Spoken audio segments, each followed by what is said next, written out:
이번 영상에서는 간호관리학 실습 사례 보고서에 대해서 다뤄보도록 하겠습니다.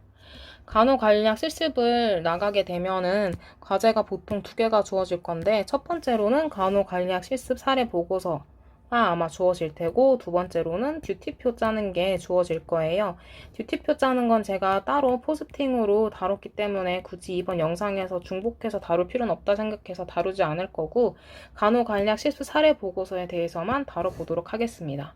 간호관리학 실습과 다른 간호학 실습의 큰 차이점은 이제 대상자로 볼 수 있는데, 다른 간호학의 실습을 나가게 되면은 대상자가 환자가 돼가지고 그 환자의 질병을 히스토리를 보면서 파악하고 간호 진단을 내리고 간호 가정을 하는 게 주가 되는 그런 케이스 스터디였다면, 간호관리학 실습은 병동에 나가서 그 병동 자체가 대상자가 되고 병동의 문제점을 발견하고 어떻게 개선하면 좋을지 거기에 포커스를 두는 게 간호관리학 실습 사례 보고서라고 볼 수 있어요.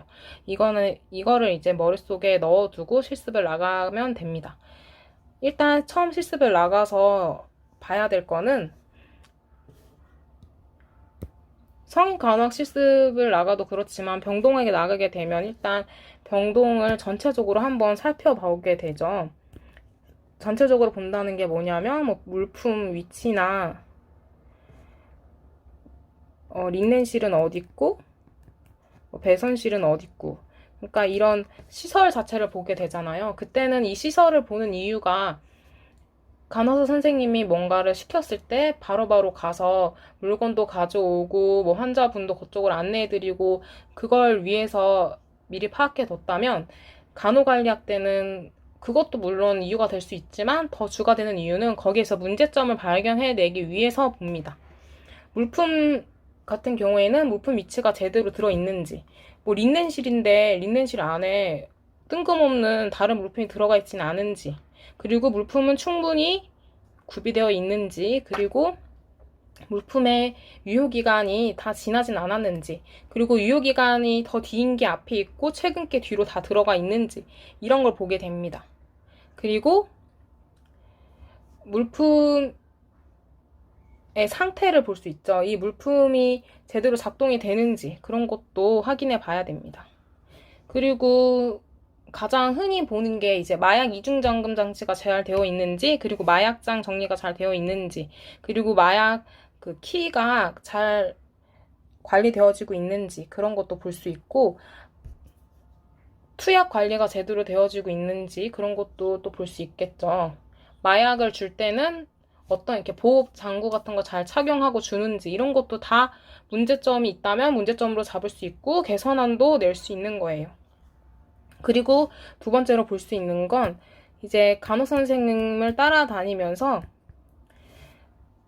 원래는 실습을 나가게 되면 저희는 간호 선생님 따라다니면서 시키는 일을 하고 간호줄기를 어떻게 하는지 보고 한번 따라 해보기도 하고 시키면 해보기도 하면서 따라다녔다면, 이때는 간호 선생님이 간호줄기를 제대로 하고 있는지 보는 거예요. 간단히 보면 뭐 손위생을 제대로 수행하고 있는지, 그리고 환자분들과의 의사소통은 어떻게 하는지, 환자들뿐만 아니고 의사, 뭐 다른 직군 간의 의사소통은 어떻게 하고 있는지, 그리고 또 뭐가 있을까? 간호사 선생님들이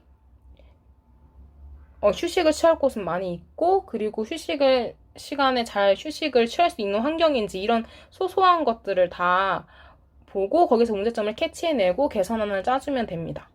이렇게 크게 볼 수 있을 것 같아요. 그리고 간호사뿐만이 아니고 타 직군 분들도 딱 이 매뉴얼에 맞춰 일을 잘 수행하고 있는지 저희가 봐줘야 돼요. 그래서 그걸 보면서 만약에 문제점이 발견됐다면 그걸 다 보는 즉시 수첩 같은데 메모해 놓는 걸 저는 추천합니다. 왜냐하면 퇴근하고 와서 생각하려면 잘 기억이 안 나기 때문에 문제점을 보는 즉시 바로바로 적어요. 그리고 간호관리학 실습을 나가게 되면은, 다른 것도 그랬지만, 그러니까 성인 간호학 실습 같은 경우에는 같은 병동으로 동기랑 같이 나가게 되더라도 병명이 다르면은 간호 진단이 다르게 나오니까, 간호 진단이 똑같더라도 질환이 다르면 간호 수행이 달라서 크게 신경을 안 써도 됐었는데, 간호 관련 실습은 대상자가 똑같단 말이에요. 같은 병동으로. 근데 같은 진단을 내리면 간혹 수행도 비슷하게 갈 수밖에 없겠죠. 그러면 서로한테 안 좋으니까 미리 진단을 내리기 전에 동기하고 내가 이거 할 테니까 너는 이거 해. 이런 식으로 분담을 좀 해놓는 거를 추천합니다.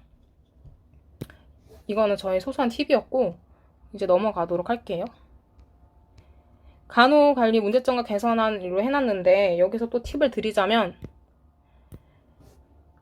의사결정, 의사소통, 협상 이런 식으로 누구하고 커뮤니케이션을 하는 걸로 문제점을 잡을 거면 그냥 하나로 쫙 해서 문제점, 개선안 이렇게 하지 말고 이렇게 문제점에서 환자, 간호사 이렇게 나눠서 문제점을 내리고 개선안을 내리는 걸 추천해요. 왜냐면 의사소통은 나 혼자 하는 게 아니다 보니까